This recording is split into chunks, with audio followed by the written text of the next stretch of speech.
Good morning, students.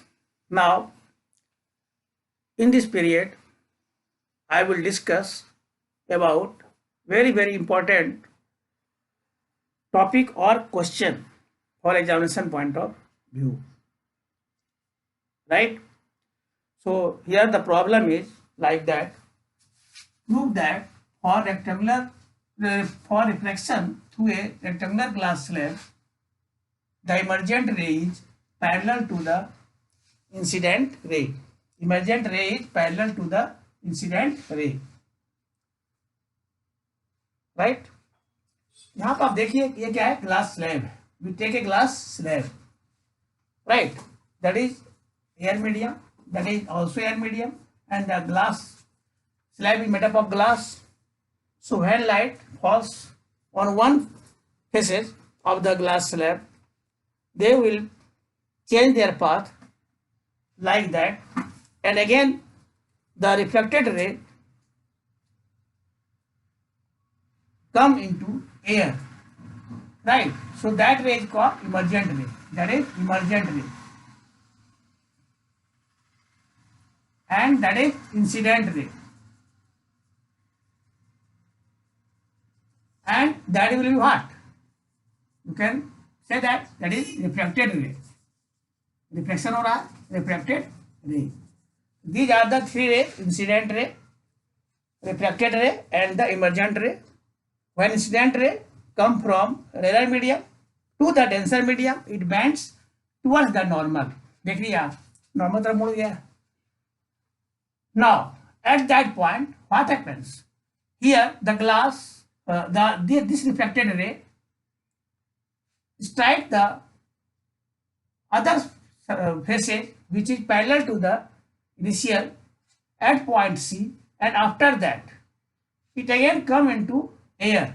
So it bends away from the normal. So, like from this description, it is clear that is incident ray, that is reflected ray, and that is emergent ray. There are two reflections.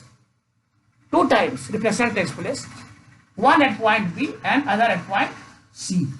इस बात को आपको ध्यान में रखना है, क्योंकि तभी ये प्रूफ हो सकेगा कि दो बार रिफ्लेक्शन हो रहा है. एक बार यहाँ हो रहा है, एक बार यहाँ हो रहा है, क्योंकि जो इंसिडेंट रे का जो डायरेक्शन है वो दो बार चेंज हो रहा है ना.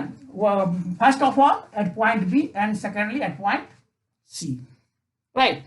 Now here we apply the Snell's law. आप याद रखेंगे स्नेल्स लॉ. तो स्नेल्स लॉ में क्या हम लोग सीखा है, जो रिफ्रैक्टिव इंडेक्स होता है, रिफ्रैक्टिव इंडेक्स ऑफ यहाँ पे क्या हो, glass with respect to air, M G A, refractive index of glass with respect to air. I have already discuss in the previous session. तो एम जी ए का value क्या होगा, sine I by sine are.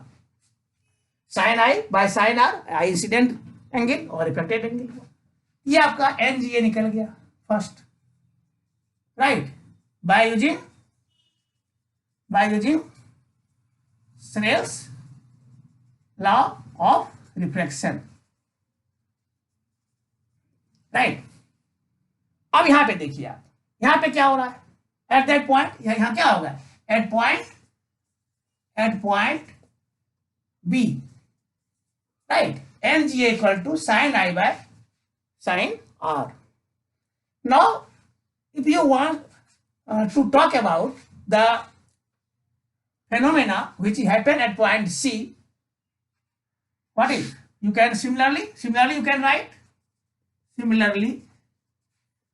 we can write what, at point C क्या होना चाहिए. अब देखिए यहां पर क्या हो रहा है, ग्लास से आ रहा है एयर में. तो यहां अगर इसको इंसिडेंट रे मान लिया जाए थोड़ी देर के लिए, तो ये इंसिडेंट रे होगा और ये क्या होगा, रिफ्लेक्टेड रे होगा. Again you can apply the Snell's law point C using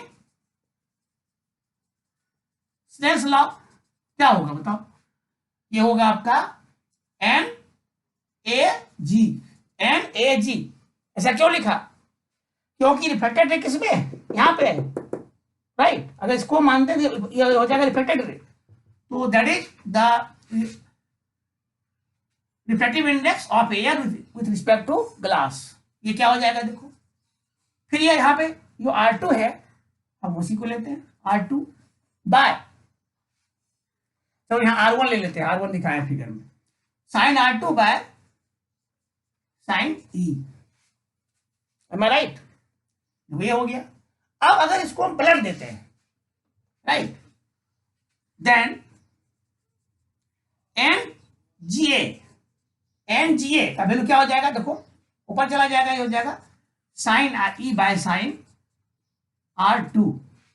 ये आपका इक्वेशन नंबर हो जाएगा 2, राइट। हम ऐसा इसलिए कि दोनों कंपेयर करेंगे। Now comparing equation 1 and equation 2। Now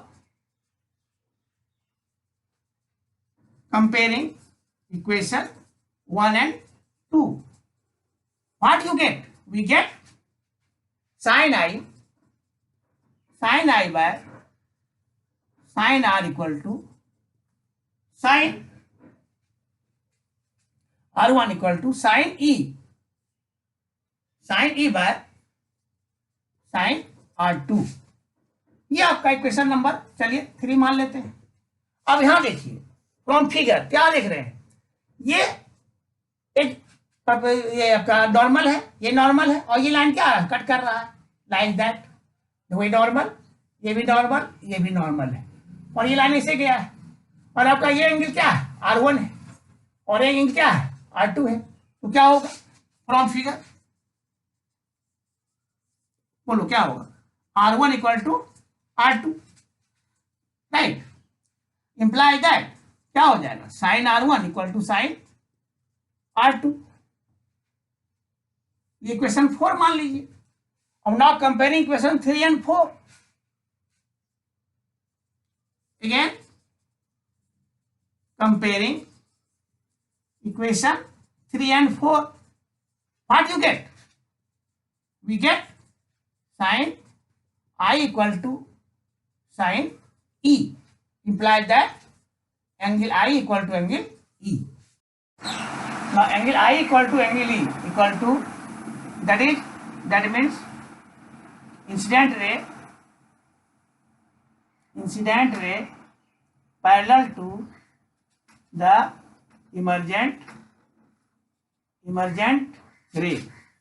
यहाँ एक बात गौर करने की है, हम angle I equal to angle E लिख दिया।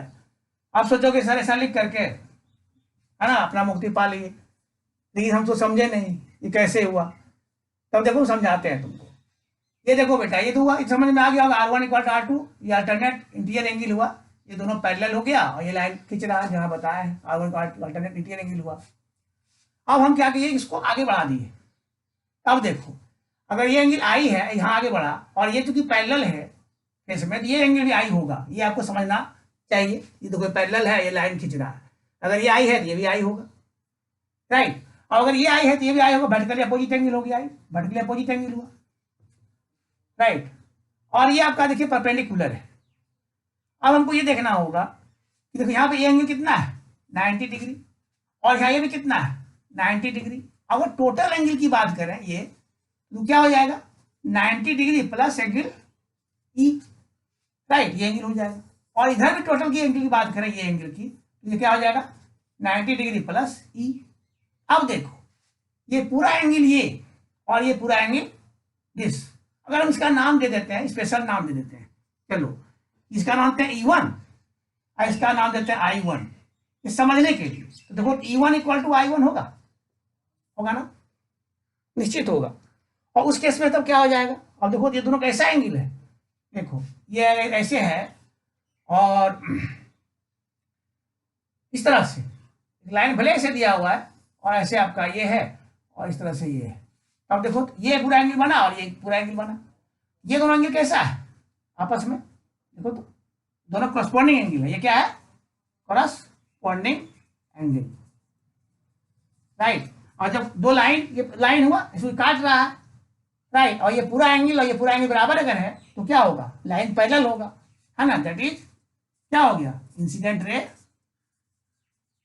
पैरेलल टू इमर्जेंट रे। इस तरह से आप हमको लगता है आप लोग पूरा समझ में आ गया होगा आप लोग को किस तरह से हुआ, ये आई हुआ, तो फिर ये क्या हुआ, इसको आगे बढ़ा, ये भी आई हुआ, और वर्टिकल अपोजिट ये भी आई हुआ, और यहाँ से इस तरह से हुआ, R1 R2 क्यों हुआ, अल्टरनेट इंटीरियर एंगल है, और ये मजेंट एंगल है, मजेंट एंगल में 90 जोड़ते हैं, आई में भी 90 जोड़ा, दोनों में सेम जोड़ा, राइट, और इस तरह से हमको क्या मिल गया, कॉरस्पॉन्डिंग के बराबर हो गया, इसलिए कंप्लीट हो गया। हमें लगता है आप लोग सब समझ में आप लोग आ गया होगा, और अगर नहीं आया होगा तो फिर जो क्लास होगा उस क्लास में आप हमको फिर पूछेंगे, हम आपको और अच्छा से बता देंगे। जहाँ जिस पार्ट पे प्रॉब्लम होगा उसको ऑडियो माध्यम से आप पूछेंगे, बता देंगे। ओके।